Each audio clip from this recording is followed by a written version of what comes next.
Assalamualaikum. My name is Amna. Today we discuss about lecture number 7, physics lecture number 7 and work energy and power. General Science 101 का physics का lecture number 7 है. When we say an object does not work, what does this means? For example, an object is lying on a table. Is it done any work? No, it is not doing any work because it is lying on the table. In physics, work is defined as the work which is useful. The work is defined as the product of force and displacement. यहाँ पे ये बता रहे हैं कि force जो है ना, मतलब ऐसे नहीं है कि वो कोई भी ऑब्जेक्ट हो या कोई भी चीज़ हो वो टेबल पे पड़ी है. आगे बता रहे हैं वर्क का formula. Work is equal force multiply displacement is equal force multiply displacement cover in the direction of force. W is equal the force should acting, मतलब फोर्स वो है जो एक्ट करे ऑन द बॉडी, किसी भी body पे. Should be a net unbalanced force and the body should cover some distance under the action of force. मतलब जो भी मतलब कवर करे, ठीक है, अनबैलेंस फोर्स किसी भी बॉडी को, जैसे ये समझ लें किसी पे एक्ट करे तो वो फोर्स कहलाएगा. क्योंकि वर्क है स्केलर क्वांटिटी और उसका यूनिट है एन, ठीक है, एन और एन एम और जूल, ठीक है. सो व्हाट अबाउट, ये इतना कोई ख़ास नहीं है, अगर आप लोग रिवाइज कर लें तो बेहतर होगा. What about action reaction forces from the figure weight of the. ये इतना कोई ख़ास नहीं है, अगर आप लोग कहेंगे तो मैं जो है ना ये पैराग्राफ पढ़ लूँगी, लेकिन बस ये जो फिगर है उनमें बस उनकी थोड़ी एक्सप्लेनेशन दी गई है. नंबर 3 पे है condition for the work to be done. Force must be acting on the body. Force जो है वो मस्ट एक्टिंग, किसी भी चीज़ पे एक्ट करते हैं तो बॉडी तो एक्ट होती है ना, मतलब बॉडी के थ्रू बंदा एक्ट करता है तो वही फोर्स, बेसिकली वर्क वही कहलाता है, ठीक है. The body should cover distance S in the direction of force. ये cos 1 F is equal 0, cos 2 S is equal 0. Work against gravity. जब वर्क अगेंस्ट होती है ग्रेविटी की तो उसका फॉर्मूला होता है W is equal to mg(x), ठीक है. और work done is in falling and rising had to be same, और therefore we say the work against gravity has also be equal mg(x). Sometimes force is applied at an angle, then we use trigonometric relation to find out the work. The factor upon the work done depend. So force is acting, displacement cover in direction, angle and force act. Angle at which force is case 1 में theta is equal 0 and जब case 2 apply होगा तो theta is equal 90 और case 4 apply होगा तो theta is 180. ये formula put करके जो है ना हमें मालूम हो सकता है कि कॉस थीटा क्या होगी. For all other angles, net work will always less than Fs. Unit of work done, unit of force multiply unit of displacement. Work is scalar quantity. पहले भी मैं बता चुकी हूँ, वर्क स्केलर क्वांटिटी है, इसका यूनिट है एन एम और जूल. रिवर्स में वही रिपीटेड चीज़ें हैं. Joule. Work done will 1 joule when 1 Newton force act on the body and it cover a distance 1 meter of the direction force. Large unit kg होता है और problem इस level, ये प्रॉब्लम्स हैं, अगर आप कहेंगे तो मैं आपको समझा दूंगी. और labour pusher a heavy create through a distance of 20 meter if the force of the wheel is to 50 and what is quantity to work done. यहाँ पर वर्क का फॉर्मूला लगेगा, ठीक है, और जहाँ जो फोर्स अप्लाइड हुई है वो F इज इक्वल डेटा में मेंशन करेंगे 250 N और डिस्टेंस जो मूव हुआ है, ठीक है, वो 20 मीटर है। उसके बाद हम वर्क का फॉर्मूला लगाएंगे। वर्क का फॉर्मूला आप लोगों को सबको पता होगा। और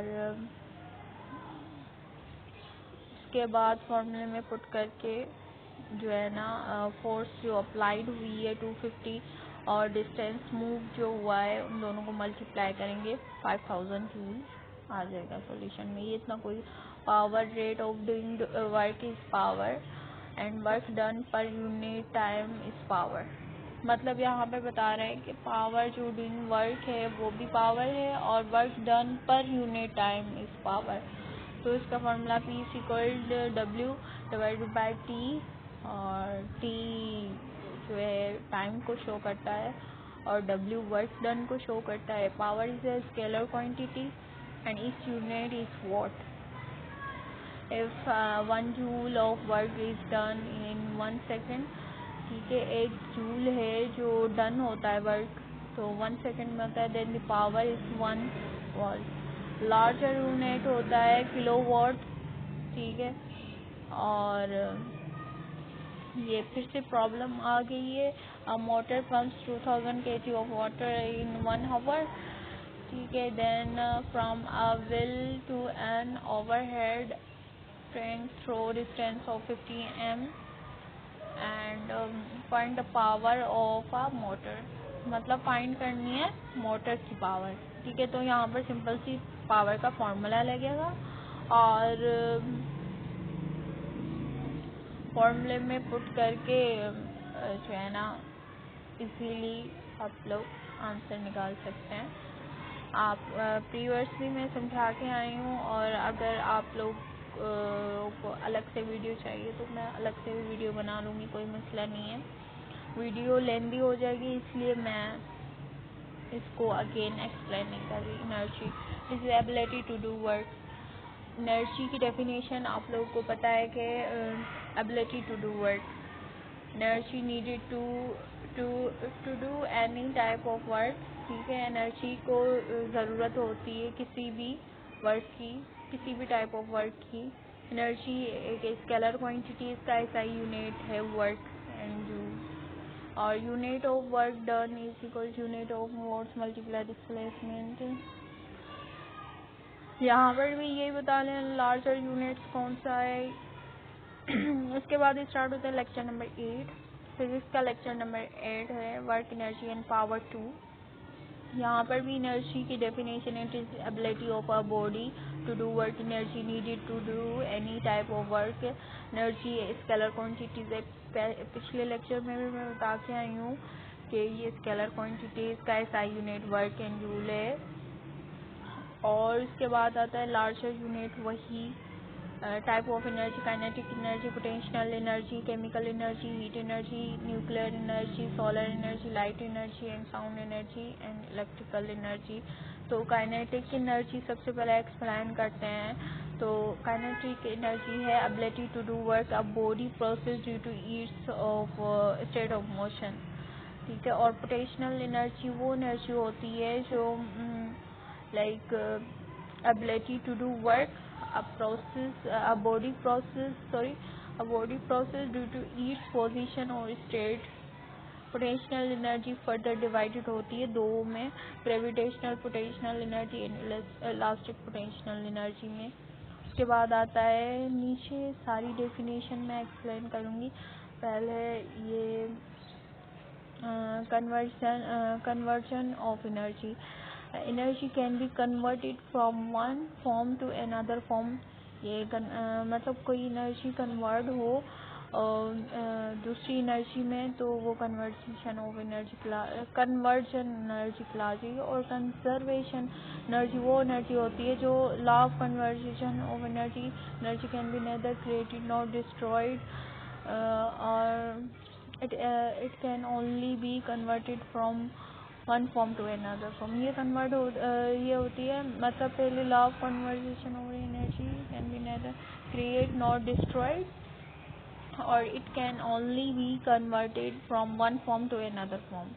ये आपने याद रखना है। और उसके बाद आता है mechanical energy. Kinetic energy and potential energy are collectively called mechanical energy. उसके बाद आता है काइनेटिक एनर्जी। ऊपर भी मैंने एक्सप्लेन किया है, उसके बाद दोबारा मैं एक्सप्लेन करने की एनर्जी और ability to do work a body process due to its state of motion. Kinetic energy का फॉर्मूला है K E is equal to 1 divided by 2 mv square. ठीक है, ये आपने याद रखना है। और उसके बाद आ जाए पोटेंशियल एनर्जी और ability to do work a body process due to its potential और state. Potential energy is further divided into 2 gravitational potential energy, elastic potential energy. Gravitational potential energy वो एनर्जी होती है जो जैसे मतलब किसी की हाइट को कहा जाए या स्टोर जो होती है एनर्जी, उसको ये है कि उसकी लंबाई को मतलब आप ऐसा समझ लें किसी की मतलब किसी घर की जो है ना, नहीं घर की तो नहीं होगा, ग्रेविटी की कोई पोटेंशियल एनर्जी। जस्ट लाइक अगर हमने बॉल की एक ज़मीन पे फेंकी और वो कितना अपवर्ड गई तो उसकी पोटेंशियल एनर्जी क्या होगी, तो यही पोटेंशियल एनर्जी। इसकी कोई ख़ास एग्जांपल नहीं होती। ठीक है, आपने बस ये एक लाइन की मतलब डेफिनेशन याद कर लेनी है। Gravitational potential energy is due to height of the object which is possessed. ये भी ग्रेविटेशनल एनर्जी भी उसको ही काउंटेबल होती है कि किसी भी ऑब्जेक्ट की हाइट को मालूम करने के लिए। इलास्टिक पोटेंशियल एनर्जी ये स्टोर्ड इन स्प्रिंग में स्टोर्ड होती है। तो उसके बाद काइनेटिक एनर्जी ड्राइवेशन कैसे अज्यूम अ बॉडी, मतलब ड्राइवेशन मीन्स किसी से ड्राइव करना, मतलब निकालना कोई भी, मतलब लाइक इक्वेशन को हम ड्राइव करते हैं ना, मतलब खुद से बनाते हैं ना, तो जो चीज़ें हमारे पास अवेलेबल होती हैं या सपोज कोई फार्मूला अवेलेबल होता है और अगर वो पुट नहीं होता तो हम ड्राइव करते हैं ना, तो ये भी वही बता रहा है kinetic energy derivation. Assuming a body start from a rest, एक बॉडी एज्यूम करें, एक बॉडी स्टार्ट हो रही है फ्रॉम रेस्ट, मतलब किसी जगह पर पड़ी हुई है, अटेंड उसकी फाइनल वेलोसिटी क्या होगी। तो सिंपल सा फार्मूला पुट करेंगे, उसके बाद इजीली आंसर निकल आएगा।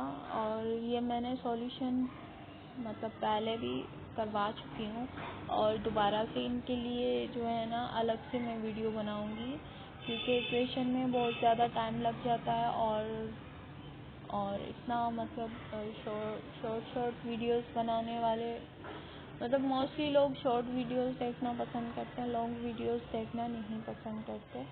तो मैं एक ही वीडियो में इंशाल्लाह मतलब कोशिश मेरी होती है 3-4 लेक्चर कवर करवाऊँ और पूरी जनरल साइंस के 101 के ऑल जो चैप्टर्स हैं उनके लिए वीडियो मैं आप लोगों के लिए वीडियो बना सकूँ। उसके बाद प्रॉब्लम आप खुद से प्रैक्टिस से सॉल्व करके कर सकते हैं। उसके बाद gravitational potential energy derivation formula. Assuming a body moves a distance as under gravity, तो ये भी यही है कि फार्मूला उन्होंने ड्राइवेशन किया है ग्रेविटेशनल पोटेंशियल एनर्जी का, जो W is equal mc h height को प्रिफर करता है, जी ग्रेविटी की जो है ना लाइक वैल्यू है 9.8, तो और m मास को कंसिडर करता है और W तो वर्क को आपको पता है। ठीक है, उसके बाद other energy, chemical energy, elastic potential energy, gravitational energy, ये अदर एनर्जीज की एक्सप्लेनेशन है। तो सिंपल स्टार्ट करते हैं कि chemical energy, it is energy produce as a result of chemical reaction, मतलब ये प्रोड्यूस होती है केमिकल रिएक्शन से। Suppose energy in cell battery, ठीक है, सेल बैटरी और बर्निंग ऑफ वुड कोयल, तो इन्होंने एग्जांपल दी है एनर्जी इन सेल बैटरी और बर्निंग ऑफ वुड कॉइल की। ठीक है। उसके बाद आते हैं elastic potential energy. Energy produce is compressed और stretched elastic object, for example energy is compressed spring, ठीक है। ये इलास्टिक पोटेंशियल एनर्जी में पिछले जो है ना लाइक थोड़ी देर पहले ही मतलब एक वो एक्सप्लेन करके बैठी हूँ। तो किसी भी चीज़ का मतलब प्रोड्यूस होना और कंप्रेस होके स्ट्रेच इलास्टिक किसी भी ऑब्जेक्ट को होना, एनर्जी इज कंप्रेस्ड स्प्रिंग। तो ये मतलब सेव होती है एनर्जी जो स्प्रिंग में होती है मोस्टली, तो उसको मतलब इलास्टिक पोटेंशियल एनर्जी कहते हैं। ग्रेविटेशनल, ग्रेविटी में होती है लाइक यहाँ पर एग्जांपल दी गई है, energy due to the position of a body above the earth surface for a body of mass m at height h above the earth surface. Gravitational potential energy का formula जो derive किया था लोगों ने यहाँ पर मेंशन किया है। इंटरनल एनर्जी और it is a energy posed by the constituent molecules of a substance due to the temperature of the body. Internal energy is just like हमारा like temperature of the body, ठीक है। उसको आप ये कह सकते हैं इंटरनल मीन अंदरूनी एनर्जी, ठीक है। तो वो कॉन्स्टिट्यूट होती है like constitute molecule of a substance due to the temperature of a body. जैसे टेम्परेचर है हमारी बॉडी का, ये इंटरनल एनर्जी कहलाएगा। इलेक्ट्रिक एनर्जी, जैसे एनर्जी प्रोड्यूस बाय द कोयल, जो कोयल से प्रोड्यूस होती है और हमारे मतलब लाइक जैसे PPL है, पाकिस्तान पेट्रोलियम लिमिटेड। तो ऐसे ऐसे इंडस्ट्रीज जो हैं वो मतलब लाइक उनको ना एनर्जी जो इलेक्ट्रिक एनर्जी प्रोड्यूस होती है वो कोयल से होती है। Of a generator when run by a turbine और turning mechanical force in a magnetic field. Sound energy, it is a energy produce vibrating body, ये किसी वाइब्रेटिंग बॉडी से प्रोड्यूस होता है sound energy. Magnetic energy, energy due to the force attraction repulsion between two magnet. तो magnetic energy जैसे चकमक हो गया, उसकी आप इजीली एग्जांपल ले सकते हैं। जैसे मतलब किसी भी जैसे आप ना चकमक को ना कभी ये ऑब्जर्व, मोस्टली सारे बच्चों ने बचपन में खेला होगा चकमक। तो ये एक मैग्नेटिक वो है एनर्जी। आप दो चकमक उठा लें और उनको ना किसी मतलब अगर आपने उनको दूर भी रखा हो एक दूसरे से, उसके बाद भी वो चिपक जाएंगे। तो मतलब ये मैग्नेटिक एनर्जी की सिंपल मिसाल यही है। या फिर आप किसी लोहे के ताले से आप उससे ना करेंगे तो वो अट्रैक्ट होगा ना, तो ये मैग्नेटिक एनर्जी कहलाएगा। Electric potential energy, energy due to force of attraction repulsion between two charges. ये भी इतना कोई ख़ास नहीं है। Electric potential energy due to force की वजह से अट्रैक्शन होती है और उसके बिटवीन टू चार्जेस के अंदर। Solar energy, it is energy produce by a sun. Solar energy almost मतलब फोटोसिंथेसिस के बारे में तो सबको पता होगा, सूरज से ही एनर्जी प्रोड्यूस होती है, उसे सोलर एनर्जी कहते हैं। Tidal, energy due to force rising and falling ocean tides, जो राइजिंग फॉलिंग होती है ओशियन टाइड्स की वो टिडल कहलाती है। Geothermal, energy present inside the earth hot molten core, ये प्रेजेंट होती है इनसाइड द अर्थ, इसे मोल्टन कोर कहा जाता है और ये जियोथर्मल एनर्जी है। क्वेश्चन नंबर 10 है, show the unit for work and energy are the same. कह रहे हैं कि शो करें यूनिट फॉर वर्क का एंड एनर्जी का कि ये सेम है या नहीं, ठीक है। उसके बाद ये इन्होंने सॉल्यूशन किया है। kg ms minus 2 is the same as joule, so units of kinetic energy, potential and work are same. और पिछले लेक्चर में मैंने आपको बताया था कि kinetic and potential energy and work are same, और वाकई वो सेम है। वो इसलिए क्योंकि इनका जो मतलब यूनिट है वो जूल है, ठीक है। तो इसलिए उसके बाद आता है 11 question number, is any work done when we lift a cloud from the surface of the earth to a height as there is a difference of energy potential, therefore work has been done to raise the mass from surface to earth। Potential energy का formula है P=mg/h, ये आप लोगों ने याद रखना है, ठीक है। ये कह रहा है कि if any work done when we lift a cloud from a surface on the earth height as there is a difference. तो जहाँ पर हाइट और इसकी मतलब बात की जाए तो पोटेंशियल एनर्जी का फॉर्मूला लगता है। Difference between transfer mode heating and working, both heating and working transfer energy from one form to another form. One uses a temperature difference, the other uses a force of use of temperature difference heating a kettle and use of a force working a pendulum। ये इतना ख़ास नहीं है। अगर आप लोग जो है ना इस तरह के मतलब लाइक जो मेंशन की हुई चीज़ें वो पेपर में नहीं आती, मोस्टली पेपर में आते हैं जैसे लाइक काइनेटिक एनर्जी का फॉर्मूला और पोटेंशियल एनर्जी का, जो मोस्टली मैंने आते हुए देखा है। और जैसे फिज़िक्स में से कुछ सम क्वेश्चन जैसे न्यूटन लॉ ऑफ मोशन आ जाते हैं। और मैं क्वेश्चंस की एक वीडियो बनाऊंगी जो हिंटेबल है, ठीक है, जिनमें से 90% तो मोस्टली आते हैं हर साल। तो मैं उनकी एक वीडियो बनाऊंगी आप लोगों के लिए, ताकि आप लोगों को आइडिया हो सके कि क्या क्या क्वेश्चन इम्पोर्टेंट हैं। जैसे एनर्जी की डेफिनेशन आ गई, और इतनी कोई मिड टर्म में कोई इतने सारे क्वेश्चंस नहीं आते। सम क्वेश्चंस आते हैं जैसे लाइक मतलब आप थ्री मार्क्स के 2 या 3 क्वेश्चन आते हैं, 2 मार्क्स के 3 या 2 क्वेश्चन आते हैं, और 5 मार्क्स के कुछ समथिंग 3 या 3 आते हैं या 2 आते हैं। मतलब उनमें से कोई 4 कभी 4 भी आ जाते हैं, कभी 3 भी आ जाते हैं, कभी 2 भी आ जाते हैं।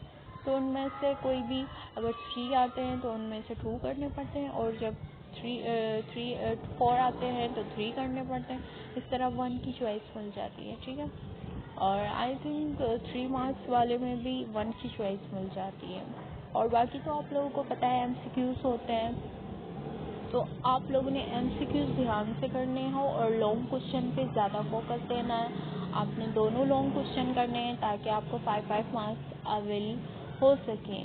और MCQs मतलब मोस्टली तो MCQs की वीडियोस कोशिश करूँगी कि मैं बना सकूँ आप लोगों के लिए। टाइम बहुत शॉर्ट है और इतने कम टाइम में, और मोस्टली मतलब अपडेट आ गई है LMS अकाउंट पे कि जो है ना 30 मई तक जो है ना रिज़ल्ट क्या डेट शीट आ जाएगी मिड टर्म की। तो आप लोगों ने बिल्कुल स्किप नहीं करने लेक्चर, ऑल लेक्चर देखने हैं ताकि आप लोग के लिए मैं और वीडियोस बना सकूं। Matter is also a form of energy और matter can be converted into energy। मादा फॉर्म हो सकता है एनर्जी के, ताकत के। फिर कह रहे हैं मैटर मादा can be convert into energy, मादा कन्वर्ट हो सकता है एनर्जी में। E is equal mc square, c is equal speed of light, m is equal mass, E is equal energy। आप लोगों ने बस थोड़ा थोड़ा रिवाइज कर लेना है इसको, ताकि मतलब अगर कोई मतलब लॉजिकल MCQs आ जाए तो आप इजीली उसको कर सकें। वैसे तो मोस्टली लोग MCQs में तुक्का लगाते हैं, लेकिन अगर कॉन्सेप्ट क्लियर होगा तो आपके अच्छे मार्क्स आने के चांसेस हैं, और मेरी दुआ है इंशाल्लाह आप लोगों के अच्छे मार्क्स आए। So renewable and non renewable source of energy. Renewable source वो एनर्जी होती है जो refilled over a finite period of time can be used again।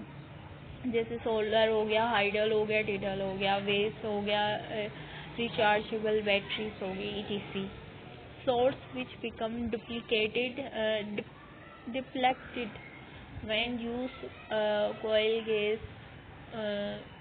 gas, coal and wood, etc.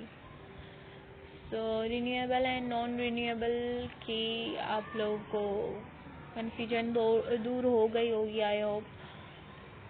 मतलब रिन्यूएबल सोर्स वो सोर्स है जो refilled होती है और नाइट पीरियड और टाइम में यूज होती है और गैन भी होती है. अगेन फॉर एग्जांपल सोलर, जैसे हाइडल हो गया, सन से waste, rechargeable batteries. Inter conversion of mechanical energy. Assuming, ये आप लोगों ने बस फॉर्मूले पे पुट करके आप लोगों ने इसको वो करना है. इसके लिए मैं इक्वेशंस के लिए अलग वीडियो बनाऊंगी क्योंकि वीडियो बहुत लंबी हो जाएगी. बायोलॉजिकल सिस्टम, इनमें से जो इम्पोर्टेंट है वो आप ये कर लीजिएगा. काइनेटिक एनर्जी का फॉर्मूला और पोटेंशियल एनर्जी का और वर्क का W = mgh है. पोटेंशियल एनर्जी का Pe = mgh है.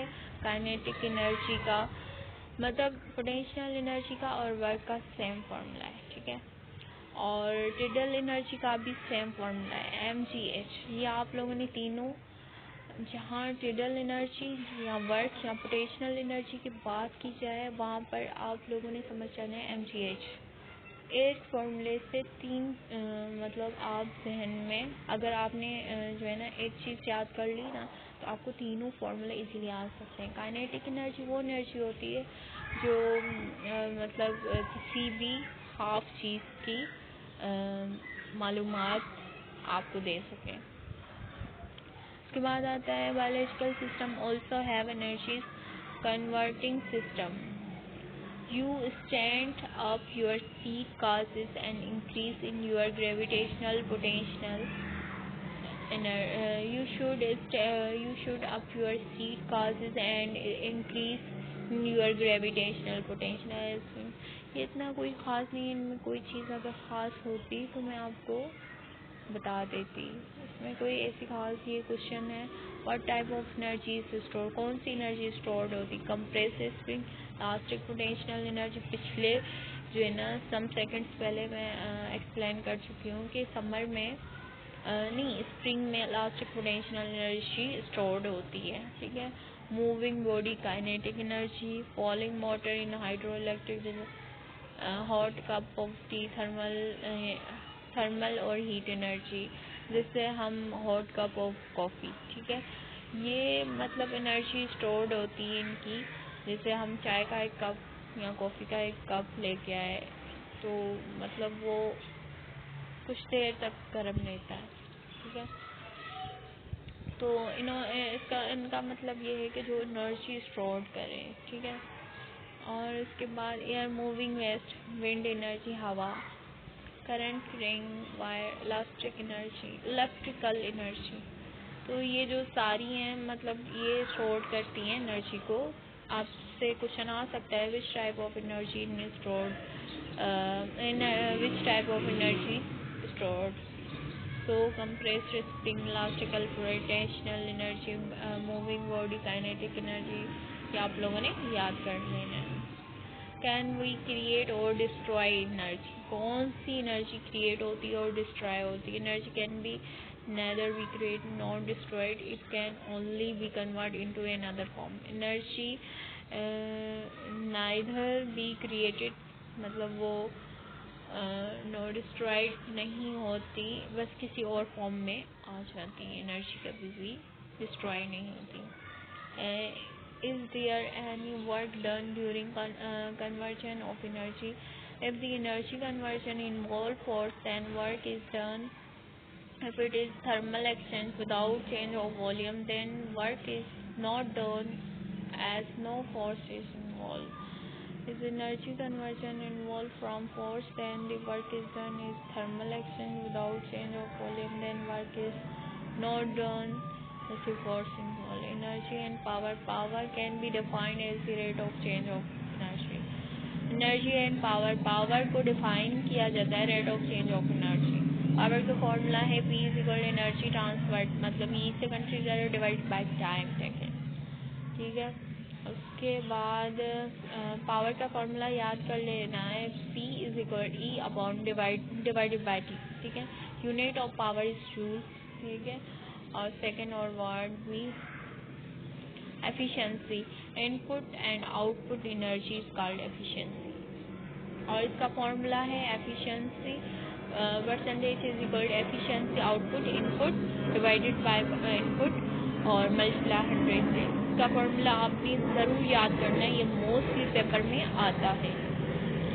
Fraction of energy of a system performing useful work is efficiency of that system. बस आपने सिंपल डेफिनेशन याद करनी है जो हाफ लाइन की है. Useful energy output to the input called efficiency. और उसके बाद फॉर्मूला, क्योंकि ये मोस्टली टू मार्क्स का आता है, अगर याद कर लें तो ज़्यादा बेहतर है. उसके बाद लेक्चर नंबर 9 है work energy power and heat efficiency. Useful energy input output is called efficiency. फिर से वही डेफिनेशन. ठीक है. और इसके बाद आता है, ये इतना कोई ख़ास नहीं, ये प्रॉब्लम्स हैं, इनके लिए अलग वीडियो बना के मैं आपको एक्सप्लेन कर दूंगी. Heat is a form of energy that transfer flow from one body at a higher temperature to the other body at a lower temperature. A body consists of particles in different states of motion and bonding, because of which the body can possess all types of energy: translational, rotational, vibrational, or random energy. Some of all these energies manifest internal energy or heat of that body. Unit of heat is a form of energy. Therefore each unit, बस आपने ज़्यादा कोई लेंदी नहीं करनी. Heat का जो है ना सिंपल डेफिनेशन आपने नोट डाउन कर लेनी है. Heat is a form of energy and therefore each unit is also same of the energy. इसका मतलब जो है ना यूनिट है सेम है एनर्जी की तरह. और इसके बाद SI unit system, the unit of heat is joule newton metre. बस आप लोगों ने ज़्यादा कुछ एक्स्ट्रा उसमें नहीं, मोस्टली तो आते ही नहीं है हीट का, लेकिन इनके आ भी सकती है definition. Difference, temperature of a body refers to its hotness and coldness. जो गर्म और ठंडा जो है ना टेम्परेचर होता है बॉडी का. Heat of a body refers amount of thermal energy. ठीक है. वो thermal energy that flow from the body. We determine when cold from amount of heat draw away. However, hotness or relative term we need to define a system. ये इतना कोई ख़ास नहीं है, बस आप लोगों ने हीट और एनर्जी का जो है ना SI यूनिट और इसका उसकी डेफिनेशन याद रखनी है. Law of heat exchange. Two body at different temperature interact with each other in such a way that one body loses another gains heat. Heat, like any energy flow from the higher hotter and lower colder. Net heat exchange in a system is zero as they require the law of conservation of energy. Two bodies which in thermal equilibrium cannot have net heat in between them. When heat is added to a system, what happen of a system? Gain energy increase in internal, rotational, translatory, vibratory and random appear work done system. ये इतनी कोई ख़ास explain अगर read out कर लें तो अच्छा है, ना रीड आउट करें तो इतना कोई ख़ास नहीं है.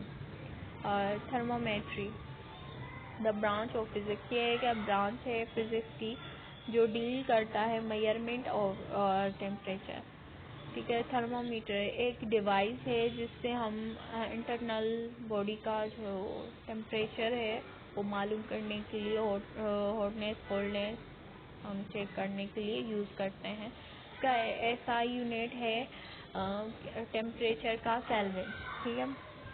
और 7 SI यूनिट्स होते हैं, ये आपने याद रखना है। मोस्टली MCQs में आता है कि कितने SI यूनिट हैं, सिस्टम इंटरनेशनल यूनिट्स जिसे कहा जाता है। और fundamental base quantities and the symbol इसको सिंबल जो है इसका के है। उसके बाद principal most practical thermometers laboratory clinical are based on physical property of most solid liquid that the experiment metal, alcohol, mercury. On heating, a thermometer is used for measurement of a temperature of a thermal equilibrium state of two bodies in contact and in the same temperature. इनका formula याद करना है, T1 is equal to T2. Content type thermometer can only measure the temperature of any object. It is thermal equilibrium with a thermometer is a device which uses a physical properties that changes linearly with temperature to determine the temperature of a body. There are different physical properties which can be created a thermometer. It does not necessarily have to have been linear, but it has a unique. In other words, one temperature should one value of that particular person. इस पे बता रहा है कि temperature एक ही value वो करता है, और बॉडी की हॉटनेस और कोल्डनेस जो फिजिकल मतलब होती है, इंटरनल जो होती है वो चेक करके बताता है थर्मोमीटर डिवाइस, ठीक है।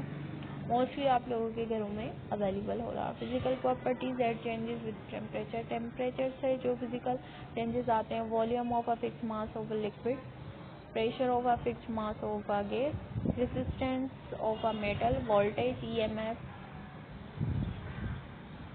length of a metal, wave of length. Thermometer types, liquid in glass, constant volume of gas, resistant, thermocouple, spherical, metallic gauge, pyrometer. Temperature scales in order to thermometer work that what requires substances of physical quantities as two fixed point and a scalar between them. Reference scale with agree at certain fixed point. Used to measure temperature. There are three temperature. ये आपने याद रखना है, 3 temperature scales हैं, the Celsius and centigrade scale, the Fahrenheit scale. The Kelvin scale refers to fixed point, क्योंकि Kelvin scale जो होता है fixed point होता है physical states का, और the temperature of which fixed by definition, temperature की fixed definition है।